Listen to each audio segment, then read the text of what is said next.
ये रिश्ता क्या कहलाता है कि इस नए सीन में घर के अंदर काफी बहस और तनाव देखने को मिल रहा है।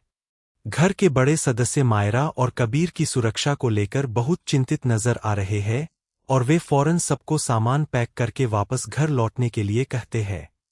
उनका मानना है कि इस शहर में दो लोकल गैंग्स के बीच भयंकर लड़ाई चल रही है और ऐसे माहौल में यहां रुकना बिल्कुल भी सेफ नहीं है। लेकिन मायरा वापस जाने से साफ इनकार कर देती है और सवाल उठाती है कि उससे बातें क्यों छुपाई जा रही है और आधी अधूरी जानकारी क्यों दी जा रही है। जब उससे कहा जाता है कि गैंग्स की लड़ाई की वजह से वह खतरे में पड़ सकती है, तो मायरा पलटकर जवाब देती है कि लड़ाई गैंग्स के बीच हो रही है, उससे नहीं, इसलिए वह यहां से कहीं नहीं जाएगी। इसी बीच कबीर पर हुए हमले का सच भी सामने आता है।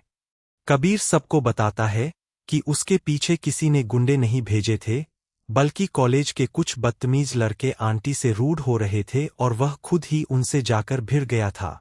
यह सुनकर सब चौंक जाते हैं कि बिना पूरी बात जाने दूसरों पर इल्जाम लगाया जा रहा था।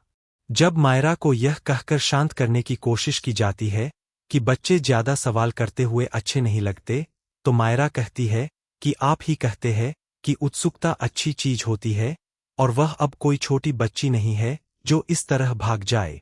वह साफ कहती है कि हम किसी और के लिए उसकी लाइफ की जंग नहीं लड़ सकते, यहां तक कि अपने बच्चों के लिए भी नहीं, हम सिर्फ उन्हें हिम्मत और इंटेलिजेंस दे सकते हैं।